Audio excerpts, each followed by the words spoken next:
Hey guys, Doragon here, and welcome back to another Google Stadia video. Behind me you will see my lovely living room television. This is the Sony KD55 AF8. It's a top-of-the-line model from 2018-2019. It was sort of the crossover financial year there that this one came out. And that is what I use for all of my entertainment purposes. My PlayStation 5 runs through that, my PS4 Pro runs through that, my Nintendo Switch runs through that. All of my streaming services run directly on the television itself. It is an utter beast. It's a £2,500 TV. So it's one of those that when it didn't work with Stadia, yes, I was disappointed. I knew it wasn't one of the supported devices. I just expected it to work a little better than it did. It seems, however, after a bit of research after my last video, comments that were left on the video as well, that it's very much a Sony situation. Obviously, if you don't have an Android television like one of the Tizen-powered Samsungs, very much a Samsung situation, but this is very much a Sony situation up and down the scale. Now, it's nothing to do with the processor. This has the proprietary X1 processor in it, which is so much more powerful than a lot of the MediaTek ones in a lot of the other smart televisions. It's way more powerful than the Snapdragon 865 Plus that's in my Tab S7 Plus that runs Stadia no problem. So the processor is more than capable of doing it. Now, whether it's a case of Google having to change the underlying architecture to work with that X1 chip, or whether it's a case of just tweaking a couple of things so that it becomes completely compatible, I don't rightly know just yet, but that's something that they can work on in future. But through looking into all of these factors as to why it's an issue, what might be causing it, the whole, is it plugged into the Ethernet? That's why this thing's here. All cables run up through there. There's an Ethernet cable, a couple of HDMIs, any input runs straight through this trunking here. So yes, it is hardwired in. It's on a 5 GHz network, of course. There's an 11 millisecond ping. All of the standard stuff that you would check is there. But there are two Reddit posts that sprung up that go into basic and advanced settings on your device that you could change. Now, I'm going to show you both. I'm not going to do one of them because it has some major negative impacts upon the television overall. And as this is my living room TV and it's a £2,500 television, I'm not willing to mess up the rest of the television so that Stadia can work well when I can use Stadia elsewhere quite happily. The other one I am going to try though, because it's basic settings that come on every Sony Android television. And if it works, it's going to be really good information to put out there. So we're on a bit of a journey today, messing around with some settings, and let's see if they actually work. So, here we are. This is the app menu on the device itself. So I'm currently navigating around with my actual... It's not focusing at all, but never mind. With my TV remote. So we're just going to go into a couple of settings. So if we traverse up to the top settings bar here, so you see you've got your apps, your Discover, and so on and so forth. If I go all the way to the right here, there's one for settings. Now this takes you into the full device settings. Now I've already done the first sector, but if you go into... I believe it's device preferences. Yes, it should be. And if we scroll all the way down, you'll see here I've opened up developer options. Now, developer options are something that I turn on most Android devices. I do have it turned on this as well. This was already done because what the developer options allow you to do is small tweaks that make a massive difference to your everyday life. Things like animations, you can turn them off completely and it makes your device feel a lot quicker. You can change your screensavers, turn them on, off, timeout, all that sort of stuff. And you can force other options. Now the way to turn that on is you have to go into the About Device section. You have to scroll down until you find Build Number. And you click on that 5 times. Because this is a television, it's just a case of the OK, the accept in the middle of the 4 buttons there. I would press that 5 times and it would say you have now turned on developer options. What that then does when you go back into the device preferences screen for Sony is open up this new menu here called Developer Options. Now this, you can change a heck of a lot whilst, well, you can change it back, and it just can improve, it can completely mess up, it impacts the way that you utilize your television. Simple things like stay awake, so the screen will never sleep while charging. This is a TV, so what that means is it won't turn off when it's left alone. Now I don't like that because there have been times that I've gone to bed and forgot to turn the television off, and 3 hours later, not having that on means the TV will turn off. These things happens to the best of us. We can leave the house and leaving it on just saves yourself a bit of energy and a bit on that electricity bill. You've got things like debugging, attribute inspection, selecting a debug app. There's loads of stuff that you can go through and turn on. You've got stuff for input as well, so you can show visual feedback for taps. Bear in mind, this is Android operating system, so it is built for mobile devices, so stuff like these sort of things, the show taps and pointer location, very much for if you're using, say, a mouse or a stylus on an Android device, not so useful for a television. All of these drawing things, so window animation scale and speed, you can change them so it tones them down, makes your device feel a lot quicker. But this is what the Reddit post was saying in developer options to do. Force GPU rendering. Now what that should do is take a lot of the weight off the CPU, so off the X1 chip, and put it onto the GPU in the device for use with Stadia. What that does, unfortunately, if you turn that on, is affect your color in every other input for your device. Like I said, this is my living room TV. This is the one that the entire household and family use. So I don't want to go through that and then spend the next few days adjusting all of the settings for when we're playing PlayStation, for when we're watching Netflix and Amazon, because it's a different input every time and you have to redo the settings for every other input. If it is a device that, say, only you use or is specifically used for gaming, you could turn that on and you could look if that improves your situation. You also have to disable HW overlays, which allows the use of GPU for screen compositing. Wow, that was hard to say. Now these two should work. They should take a lot of that weight off the CPU, which is what's happening when it's streaming things, put it onto the GPU, and allow things to run a lot smoother. I don't see how that wouldn't work. The fact that it ran, the fact that we got in a game and could actually play last time, those two things, so disable HW overlays and force GPU rendering, should work. Now I can come back in here and turn these off afterwards. So you know what? Let's have a look-see. You see what it did to the colours there? You see how it's appearing on your screen? So if we go back now into our app screen, everything is a lot darker. And if we go into Stadia, it might work a little bit better. So let's have a look.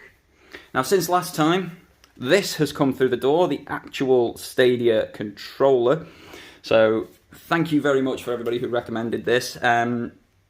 I mean, in terms of what it looks like, so there it is next to a DualSense. So roughly the same size as the DualSense, but a bit boxier. I find I don't like the boxiness. Now, the reason I'm not a fan of the boxiness on this is I have really small hands. So the whole holding it round onto the trigger thing, I find that quite cumbersome. But hey-ho, I've got the device. It works really well over the Wi-Fi side of things. We're going to jump into Destiny 2 today. So let me just turn this on. There we go, got a nice rumble on going. Let's go into Destiny 2. And let's see if these changes have made any difference. We should probably test it with Doom, to be fair, because that's what we had the issues with last time. But we're going to check it with Destiny, because it's a bit higher pace, I find, this particular game. So, do. There we go. It's connected the controller.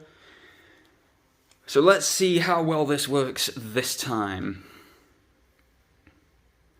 So we did test this last time, and it wasn't great. I'd like to try and emulate and do the same thing. See if that works at all. I mean, visuals-wise, it looks a little bit rougher than previously. It's got a few more jagged edges, especially around the loading icon on the bottom right here. I'm not sure if you guys can see that on the video, but I'm definitely noticing it. It's a bit blurrier, but oh my days, look how much smoother that is. So let's get into, we'll go back to the Tangled Shore exactly as we did last time. So here we go, just going through menus. Let's have a look at changing armor maybe. Oh, that's so much smoother, so much better, so much more precise. So let's head over to the Tangled Shore over here. Let's jump into the same spot we were and we'll just run down the road sort of thing. That's a lot better.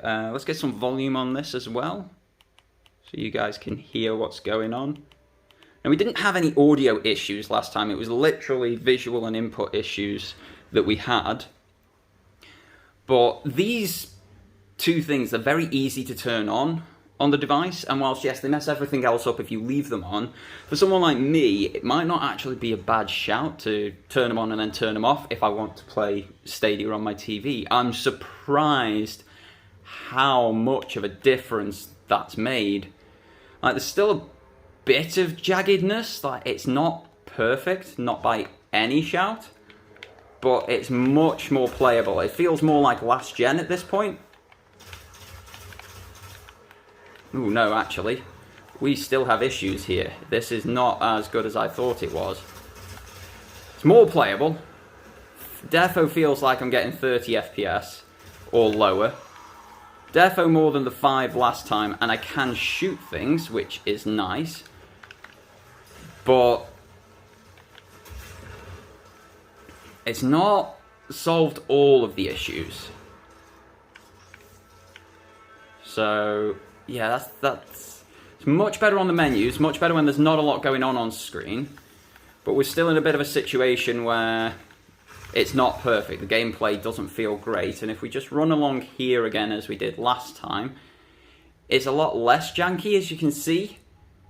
It's not trying to catch up every few frames, but it is still doing it, which isn't great. Okay, so if we head to orbit,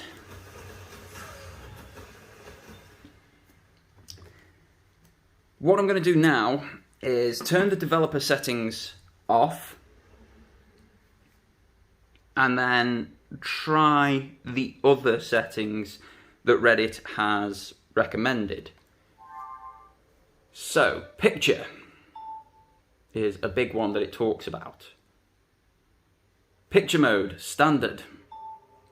It reckons that if you change this to game,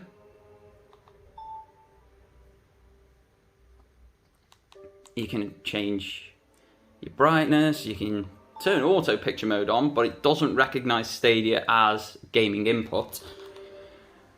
You've got advanced settings as well for your brightness, color, clarity, motion, HDR and all that, which is great. Now, if we go back from here, back into the action menu, don't think I can turn the other settings off just yet from here.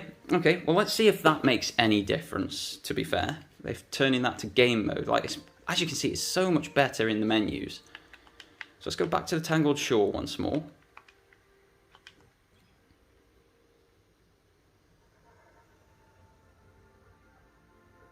Now, big test would be going back into Doom, I think. But we'll see, we'll see. This is going better than I anticipated thus far. I'm surprised how well this has changed things around. It's made things playable now. It's not cured everything, but it has actually made the service playable on this TV. You see that? Initially feels better again. Still doesn't feel like a smooth 60 frames per second. But it's definitely playable. Let's have a shoot of this guy. That was better. That was good. Yeah, it's sort of odd. It's got all the load times of the current gen, but with frame rates and resolution of the last gen. That's what I'm getting here at the moment. So it very much makes it playable. It improves the general gaming experience. It's not perfect, and I don't think it will be perfect until such a time as it's fully natively supported. But that is so much better. Right, let's hold to exit. Let's go into Doom. I'd say fair to good on that one. I'm going to call it more fair because of the frame rate issues. Visual skips and freezes is probably closest to what we had. Could probably put that in on something else, but let's go back to Doom. Let's get that loaded up and see if that changes any, because that was really noticeable last time. So 3 settings that you can change, 2 from developer options, 1 from just picture option. Now, the 2 Reddit posts, one was specifically for the developer options. That has made a massive difference, and I think that's doing most of the heavy lifting here. The other one was simply changing the picture type, and that is doing... It's making it look a lot better. Like those jagged edges that I was talking about at the start of the video, or the start of playing in this video, they've gone. It looks a lot better to my eye. I don't know whether you guys can see that as well. But let's go campaign. Let's load game slot 1. We should be in exactly the same spot so that we can just continue from last time. But it's a massive difference. It's very much playable. I wouldn't call it great. It's not a perfect experience by any stretch of the imagination. But yeah, look at that. No, well, a lot less jaggedness and such.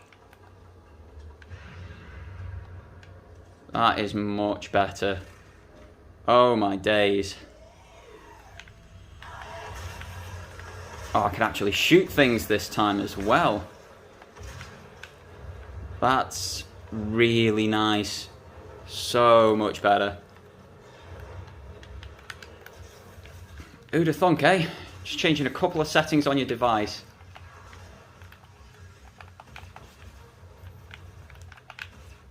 Oh, look at it, just...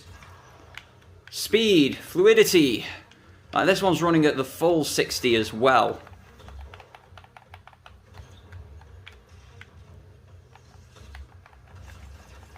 But I'm terrible at shooting in Doom, apparently. That's a major issue.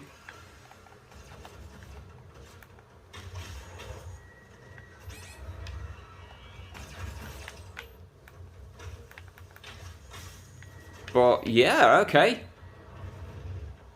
Okay.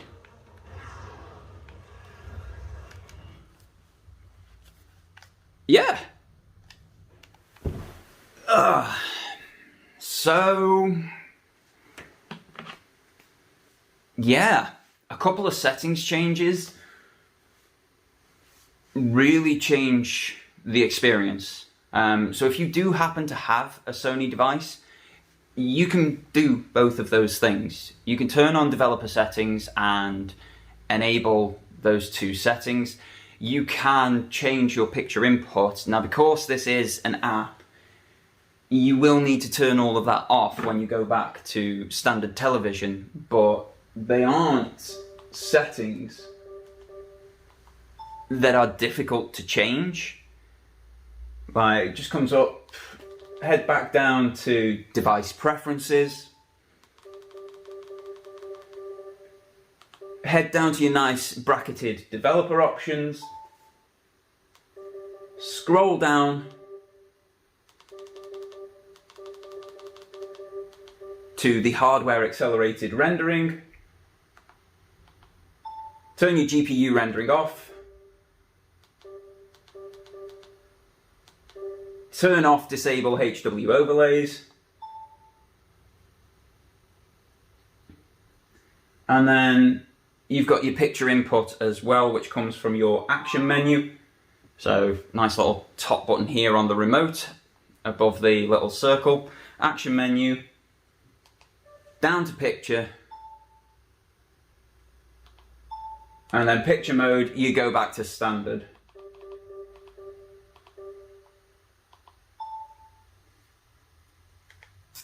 And there you have it. You're back to normal at that point. If you then load into, say, Netflix, there you go.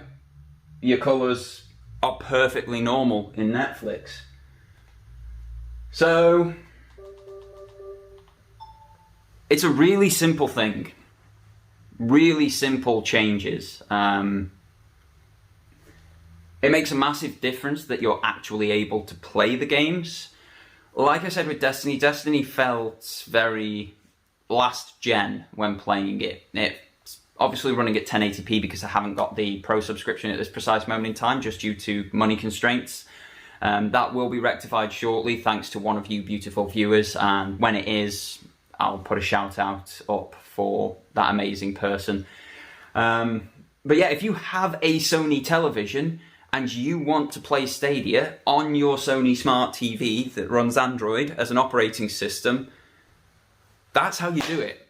That's the massive change that it can make. It goes from 5 frames a second to anywhere between the 30 and 60. So, hey, if you have a Sony TV, do these things and you can play Stadia. So in the meantime, guys, I would like to thank you all very much for tuning in today. Normal drill, do not forget to hit like and subscribe down below. You can also hit that bell for notifications of when new content goes live. I'm working on 2 big reviews at the moment, both for PlayStation-centric games. One is pushing an hour mark, so it's going to take a little bit of editing and work and more recording. So bear with me whilst I get those out to you. I will try and keep doing this sort of thing in the meantime. But otherwise, hit me up in the comments below whether this is going to help you, whether it's something you've used on a different television to Sony as well. Say you've got a Toshiba or, I don't know, a Hisense or something out there. Does this work for you as well? But yeah, that should get anybody on these sort of TVs working. In the meantime, thank you ever so much for your viewership. My name is Doragon. This is a video on how to get Google Stadia working natively on a Sony television. And until next time, guys, have yourselves a fantastic day and take care.